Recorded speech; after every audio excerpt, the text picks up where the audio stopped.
Hello दोस्तों, आप सभी का स्वागत है मेरा यूट्यूब चैनल सुबह स्टडी पे। तो चलिए शुरू करते हैं आज के क्लास। आज हम लोग पढ़ेंगे जो स्पीडी ऑब्जेक्टिव का प्रैक्टिस सेट लगा रहे हैं उसका अगला पार्ट, जो कि बिहार एसएससी और बिहार के सभी एग्जामों के लिए महत्वपूर्ण रहेगा।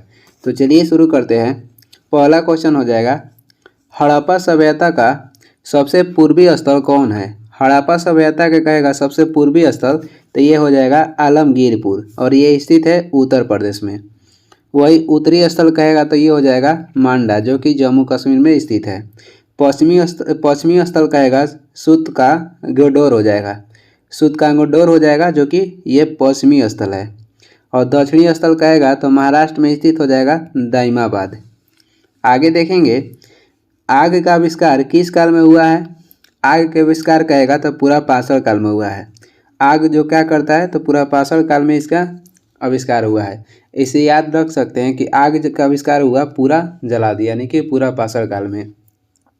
पहिए के निर्माण कहेगा तो नवपाषाण काल में हुआ था और कृषि के शुरुआत भी नवपाषाण काल में ही हुआ है। आगे देखेंगे, 3 नंबर क्वेश्चन हो जाएगा, सिंधु सभ्यता का प्रमुख बंदरगाह था। सिंधु सभ्यता के प्रमुख बंदरगाह हो जाएगा लोथल और ये गुजरात में स्थित है। यहाँ से अग्निकुंड के साक्ष्य भी प्राप्त हुआ है। जल प्रबंधन जो क्षेत्र है धौलवीरा से प्राप्त हुआ है, ये भी गुजरात में स्थित है। कालीबांगा से जूते गए खेत का साक्ष्य प्राप्त हुआ है और ये राजस्थान में स्थित है। रंगपुर भी गुजरात में है। इतिहास का पिता किसे कहा जाता है? इतिहास का पिता कहा जाता है हेरोडोटस को। वही जीव विज्ञान के पिता कहते हैं जीव विज्ञान को। व्यवस्थित भूगोल का कहेगा कि पिता किसे कहते हैं तो एरिस्टोस्थनीज को। और चाणक्य का संबंध कहेगा तो राजनीतिक से हो जाएगा। और ये चाणक्य जो कहेगा तो चंद्रगुप्त मौर्य के दरबार में उनके ये कवि थे, राजनीतिक कवि। आगे देखेंगे, 5 नंबर हो जाएगा, मानव ने सर्वप्रथम किस धातु का उपयोग किया? मानव ने सर्वप्रथम तांबा धातु का उपयोग किया था और लोहा का उपयोग उत्तर वैदिक काल में हुआ था। सोना स्वतंत्र रूप में पाने वाला धातु है। सोना जो धातु है ये स्वतंत्र रूप में पाया जाता है। विद्युत का सर्वाधिक सुचालक कहेगा तो चांदी हो जाएगा। शतपथ ब्राह्मण ग्रंथ का संबंध किस वेद से है? शतपथ ब्राह्मण ग्रंथ का संबंध हो जाएगा यजुर्वेद से। भारत का कहेगा कि संगीत का जनक किस वेद को कहते हैं? तो भारतीय संगीत का जनक हो जाएगा सामवेद। ऋग्वेद प्रथम वेद है और अथर्ववेद कहेगा तो अंतिम वेद है। आगे देखेंगे, 7 नंबर क्वेश्चन हो जाएगा, गद एवं पद वाला वेद है। गद एवं पद वाला वेद कहेगा कौन सा है? तो ये हो जाएगा यजुर्वेद। और वही कहेगा कि जादू टोना वाला वेद कौन सा हो जाएगा? तो अथर्ववेद। गंधर्व जो वेद है ये सामवेद का उपवेद है। गंधर्व वेद सामवेद का उपवेद है। गोत्र का पहली बार कहेगा उल्लेख कहाँ की मिलता है? तो ऋग्वेद मिलता है या उत्तर वैदिक काल में। ऋग्वेद या उत्तर वैदिक काल में गोत्र का पहली बार उल्लेख मिलता है। आगे देखेंगे, 8 नंबर हो जाएगा, हड़प्पा सभ्यता की खोज किस वर्ष हुई थी? हड़प्पा सभ्यता की खोज हुई थी 1921 में। और कहे किसने किया था? दयाराम साहनी किए थे।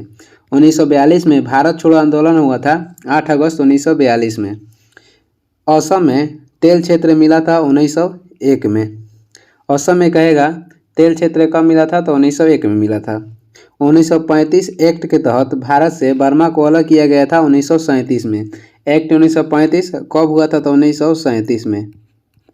आगे देखेंगे, 9 नंबर क्वेश्चन हो जाएगा, गायत्री मंत्र किस पुस्तक में मिलता है? गायत्री मंत्र ऋग्वेद के 3रा मंडल में गायत्री मंत्र का उल्लेख मिलता है और इसकी रचना कहेगा तो विश्वामित्र किए थे। उपनिषद की कुल संख्या कहेगा तो 108 हो जाएगा और इसमें मूल उपनिषद की संख्या 13 है। भगवत गीता मूल रूप से संस्कृत भाषा में लिखा गया है। भीमबेटका गुफा किस लिए प्रसिद्ध है? तो ये प्रसिद्ध है शैलचित्र के लिए। और सबसे पुराना कहेगा गुफा कौन सा है? तो ये हो जाएगा भीमबेटका और ये स्थित है मध्य प्रदेश में। वही कहेगा कि मंदिर बनाने की कला किस वंश ने शुरू की? तो गुप्त वंश ने। और मूर्ति बनाने की शुरुआत किए थे कुषाण वंश ने। आगे देखेंगे, 11 नंबर हो जाएगा, हड़प्पा के मिट्टी के बर्तनों पर किस रंग का इस्तेमाल होता था? यह हुआ था हड़प्पा के मिट्टी के बर्तनों पर किस रंग का इस्तेमाल हुआ था? तो ये हो जाएगा लाल रंग का। जो स्पेक्ट्रम या इंद्रधनुष के बीच के रंग होता है वो हरा होता है। और वही इंद्रधनुष का रंग कहेगा क्रम से कैसा हो जाएगा, नीचे से देखते हैं तो ये हो जाएगा बैगनी, जामुनी, नीला, बीच में हरा होता है, पीला, नारंगी और लाल हो जाएगा। बैगनी, जामुनी, नीला, हरा, पीला, नारंगी और लाल हो जाएगा। नीचे रहता है बैगनी और ऊपर रहता है लाल। ये क्रम से इंद्रधनुष का रंग हो जाएगा, जिसका टिक हो जाएगा बैजानी हपीनेला। आँख के लिए सबसे अच्छा रंग कहेगा तो हरा और नीला है, यानी कि आरामदायक कहेगा तो हरा और नीला हो जाएगा। आगे देखेंगे 12 नंबर क्वेश्चन है, विश्व का सबसे प्राचीन अभिलेख है। विश्व का सबसे प्राचीन अभिलेख कहेगा तो बोगज कोई अभिलेख हो जाएगा। जूनागढ़ कहेगा अभिलेख किससे संबंधित है तो रुद्र दामन से। जूनागढ़ के अभिलेख रुद्र दामन से संबंधित है। कंधार कहेगा तो अशोक के सबसे पुराना कहेगा अभिलेख कौन सा है तो कंधार अभिलेख है। अशोक के अभिलेख की खोज सर्वप्रथम किसने किया था? टी पंथलर किए थे 1750 में और पहली बार पढ़े थे 1837 में जेम्स प्रिंसपेले। आगे देखेंगे 13 नंबर हो जाएगा, सिंधु घाटी की सभ्यता थी। सिंधु घाटी की जो सभ्यता थी आदि ऐतिहासिक थी। इसका मतलब ये होता था कि लेखन के ज्ञान होने के बाद भी आप पढ़ नहीं सकते हैं, यानी कि उस काल में लेखन की प्रचलित थी, लेकिन वही सिंधु घाटी की सभ्यता जो थी वो पढ़ नहीं सकते थे, उसका लैंग्वेज जो था। आगे देखेंगे 14 नंबर हो जाएगा, महात्मा बुद्ध का महापरिनिर्वाण कहाँ हुआ था? महात्मा बुद्ध का महापरिनिर्वाण हुआ था कुशीनगर में। और ये कब हुआ था तो 483 ईसा पूर्व में। 483 ईसा पूर्व में बोध गया में इन्हें ज्ञान की प्राप्ति हुई थी और लुम्बिनी में इनका जन्म हुआ था, जो कि नेपाल में है 563 ईसा पूर्व में। बौद्ध धर्म में सम्मिलित होने के लिए कहेगा कि न्यूनतम उम्र क्या थी तो 15 वर्ष थी। महात्मा बुद्ध का जन्म हुआ था लुम्बिनी नेपाल में, कब तो 563 ईसा पूर्व में। इन्हें ज्ञान की प्राप्ति हुआ था बोध गया में 35 वर्ष के उम्र में। और इन्होंने घर त्याग की थी, यानी गृह त्याग की थी 29 वर्ष की उम्र में। 6 वर्ष तपस्या के बाद इन्हें 35 वर्ष की उम्र में ज्ञान की प्राप्ति हुई बोध गया में। इनका मृत्यु हुआ कुशीनगर 483 ईसा पूर्व में। आगे देखेंगे कृषि का आविष्कार किस काल में हुआ? कृषि का आविष्कार हुआ था नवपाषाण काल, या पहिया का आविष्कार भी कहेगा तो नवपाषाण काल में। आग का आविष्कार हुआ था पूरा पाषाण काल में। आगे देखेंगे यज्ञ संबंधित विधि विधान मिलता है तो ये मिलता है यजुर्वेद में। अंधविश्वास या जादू टोना कहेगा तो इसका उल्लेख मिलता है अथर्ववेद में। आर्यों का राजनीतिक होने का साक्ष्य मिलता है ऋग्वेद में। सामवेद को भारतीय संगीत का जनक कहते हैं। आगे देखेंगे, आगे हो जाएगा 17 नंबर क्वेश्चन है, कांसे के बने नर्तकी किस स्थान से प्राप्त हुई है? तो ये प्राप्त हुआ है मोहनजोदड़ो से। मोहनजोदड़ो के खोज किए थे। मोहनजोदड़ो कहेगा खोज किसने किया था?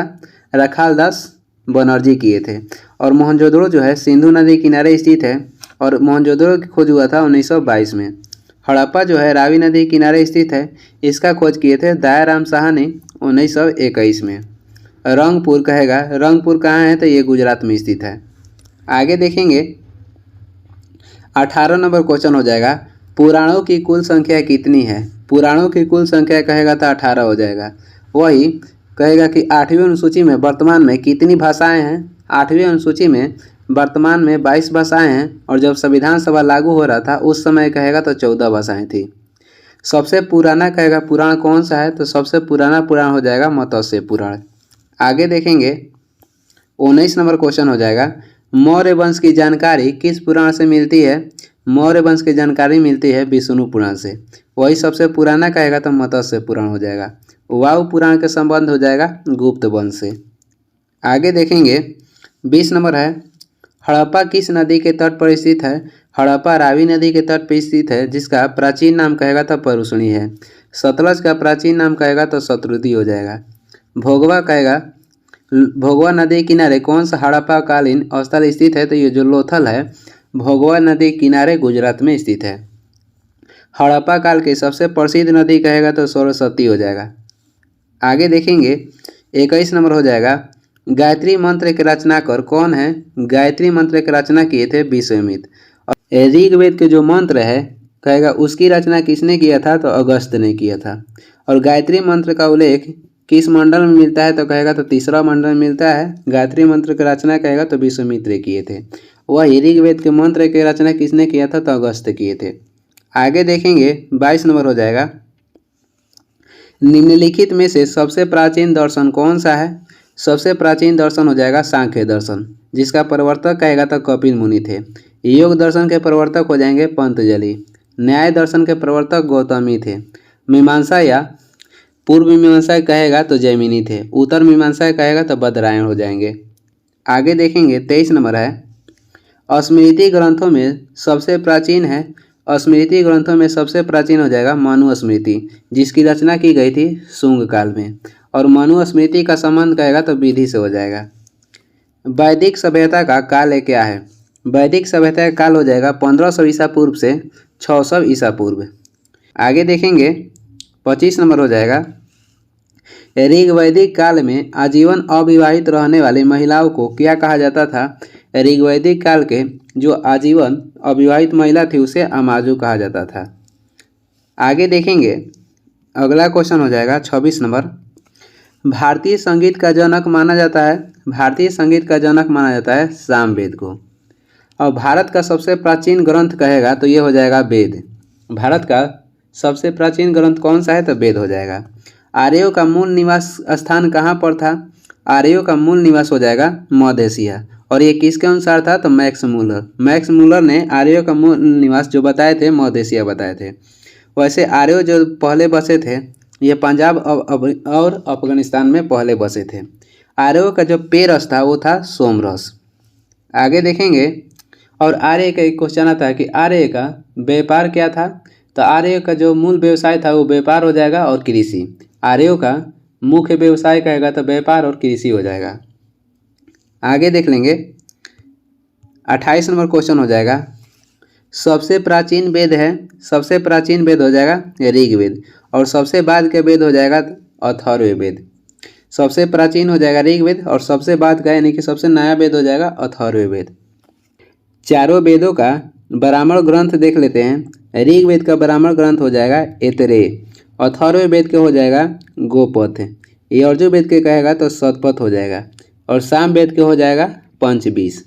आगे देखते हैं 29 नंबर हो जाएगा, गायत्री मंत्र का ऋग्वेद में किस मंडल में वर्णित है। यहाँ किस होगा, गायत्री मंत्र ऋग्वेद के किस मंडल में वर्णित है, तो ये हो जाएगा तीसरा मंडल में। और गायत्री मंत्र जो है किसे समर्पित किया गया है, तो सावित्री देवता को समर्पित किया गया है। गायत्री मंत्र का रचना किए थे विश्वामित्र। आगे देखेंगे 30 नंबर क्वेश्चन हो जाएगा, गोत्र शब्द की उत्पत्ति किस काल में हुई। गोत्र शब्द की उत्पत्ति हुआ था उत्तर वैदिक काल में। वही गोत्र शब्द का उल्लेख ऋग्वेद में भी मिलता है। और चार कहेगा चार वर्णों में विभक्त किस काल में मिलता है। चार वर्णों में विभक्त मिलता है ऋग्वैदिक काल में। 31 नंबर क्वेश्चन हो जाएगा, बुद्ध का प्रथम प्रवचन क्या कहलाया। जो बुद्ध प्रथम प्रवचन दिए थे सारनाथ में उसे धर्म चक्र प्रवर्तन कहा गया। वही गृह त्याग की घटना को महाविनिष्क्रमण कहा गया। उनकी मृत्यु की घटना को महापरिनिवारण कहा गया। आगे देखते हैं 32 नंबर हो जाएगा, उत्तर वैदिक काल के सबसे प्रमुख देवता थे। उत्तर जो वैदिक काल के प्रमुख जो देवता थे उसमें हो जाएगा प्रजापति। और वही उत्तर वैदिक काल में कहेगा कि प्रमुख देवता हो जाएंगे प्रजापति। और ऋग्वेद में कहेगा कि इंद्र के लिए कितने ऋचाओं की रचना की गई थी, तो 250। और अग्नि के लिए कहेगा तो 200 ऋचाओं की रचना की गई थी। आगे देख लेते हैं 33 नंबर हो जाएगा, गौतम बुद्ध का जन्म कब हुआ था। गौतम बुद्ध का जन्म हुआ था 563 ईसा पूर्व में। और इनकी मृत्यु कहेगा तो 483 ईसा पूर्व में हुआ था। महावीर का जन्म हुआ था वैशाली बिहार में 540 ईसा पूर्व में। और पैगंबर मोहम्मद साहब का जन्म हुआ था 570 ईस्वी में, मक्का में हुआ था। आगे देख लेंगे 34 नंबर हो जाएगा, सत्यमेव जयते राष्ट्रीय वाक्य किस उपनिषद से लिया गया है। सत्यमेव जयते राष्ट्रीय वाक्य लिया गया है मुंडकोपनिषद से। वही छंदोग उपनिषद में कहेगा तो कृष्ण जी का उल्लेख है। कृष्ण का उल्लेख किस में मिलता है, तो छंदोग उपनिषद में। और राष्ट्रीय वाक्य सत्यमेव जयते का उल्लेख लिया गया है मुंडकोपनिषद से। आगे देख लेते हैं 35 नंबर हो जाएगा, उपनिषदों की कुल संख्या कितनी है? उपनिषद की कुल संख्या 108 है, जिसमें मूल उपनिषद की संख्या 13 है। 36 नंबर क्वेश्चन है, भारत का सबसे बड़ा महाकाव्य कौन है? भारत और विश्व का सबसे बड़ा महाकाव्य हो जाएगा महाभारत, जिसका प्राचीन नाम जय संहिता भी था। और वही कहेगा सबसे पुराना कहेगा महाकाव्य कौन सा हो जाएगा? तो रामायण, जिसकी रचना किए थे वाल्मीकि, और महाभारत की रचना किए थे वेद व्यास। प्रथम बौद्ध संगीति कहाँ में हुआ था? प्रथम बौद्ध संगीति कहेगा कहाँ पे हुआ था? थोड़ा ऊपर कर लेते हैं। प्रथम बौद्ध संगीति हुआ था राजगिरी में, और दूसरा बौद्ध संगीति हुआ था वैशाली में, और तीसरा हुआ था पाटलिपुत्र में, चौथा हुआ था कश्मीर में। और कहेगा कि किसके अध्यक्षता में हुआ था? तो पहला जो हुआ महाकश्यप के अध्यक्षता में किया गया था, दूसरा हुआ था सबाकामी के अध्यक्षता में, और तीसरा हुआ था मोगलीपुत्र के अध्यक्षता में, और चौथा हुआ था वसुमित्र के अध्यक्षता में। और किसके शासनकाल में हुआ था? अजातशत्रु, कालाशोक, अशोक और कनिष्क। किसके अध्यक्षता में हुआ था? इसका ट्रिक हो जाएगा मोसमो। और किसके शासनकाल में हुआ था? इसका ट्रिक हो जाएगा अकाअक। किसके अध्यक्षता में हुआ था? म से हो जाएगा महाकश्यप, स से हो जाएगा सबाकामी, मो से हो जाएगा मोगलीपुत्र, और व से हो जाएगा वसुमित्र, अ से हो जाएगा अजातशत्रु, का से हो जाएगा कालाशोक, फिर अ से हो जाएगा अशोक, और क से हो जाएगा कनिष्क।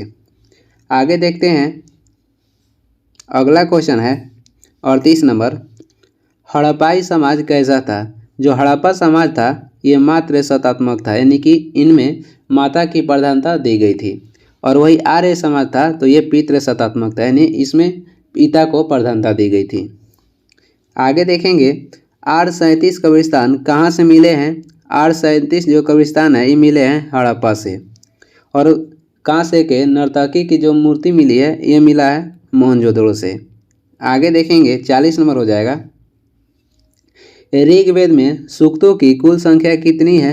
ऋग्वेद में कुल सूक्त हो जाएगा 228, और ऋग्वेद में न्यायाधिकारी का उल्लेख कहीं भी नहीं मिलता है। आर्य भाषा कहेगा, आर्य भाषा किसको इंगित करता है? तो आर्य भाषा ये समूह को इंगित करता है। आर्य जो है ये भाषा समूह को इंगित करता है। जैन धर्म का वास्तविक संस्थापक कहेगा, तो जैन धर्म के वास्तविक संस्थापक हो जाएंगे महावीर, और जैन धर्म के केवल संस्थापक कहेगा तो ऋषभदेव हो जाएंगे। और इनका प्रतीक चिन्ह कहेगा तो सांड हो जाएगा, और महावीर का प्रतीक चिन्ह हो जाएगा सिंह। और स्नेमी जैन धर्म के 22वें तीर्थकार थे, और इनका प्रतीक चिन्ह हो जाएगा शंख। पार्श्वनाथ कहेगा तो जैन धर्म के 23वें तीर्थकार थे, और इनका प्रतीक चिन्ह हो जाएगा सर्प। आगे देखेंगे 42 नंबर हो जाएगा, गौतम बुद्ध के प्रथम गुरु कौन थे? गौतम बुद्ध के प्रथम गुरु हो जाएंगे अलार कलाम। वही 43 नंबर देखेंगे क्वेश्चन। 43 नंबर है, वैदिक काल में किस जानवर को अघन्य माना गया? तो गाय को वैदिक काल में अघन्य माना गया था।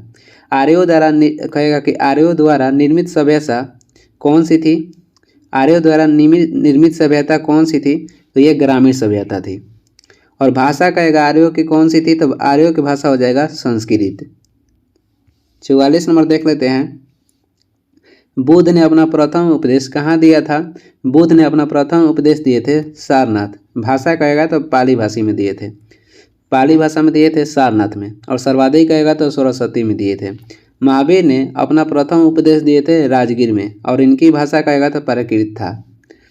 गौतम बुद्ध को ज्ञान की प्राप्ति कहाँ हुआ था? बोधगया में। महावीर के कहेगा ज्ञान की प्राप्ति कहाँ हुआ था? रिजुपालिक नदी तट के किनारे। और वही महात्मा बुद्ध का जन्म हुआ था लुम्बिनी नेपाल में। भारत की प्रथम कानून की पुस्तक कहेगा कौन सा हो जाएगा? तो मनुस्मृति हो जाएगा। भारत की प्रथम कानून की पुस्तक हो जाएगा मनुस्मृति। मुद्रा राक्षस पुस्तक के लेखक कहेगा तो विशाख दत्त हो जाएंगे। अर्थशास्त्र के लेखक थे चाणक्य। रामायण के लेखक हो जाएंगे वाल्मीकि।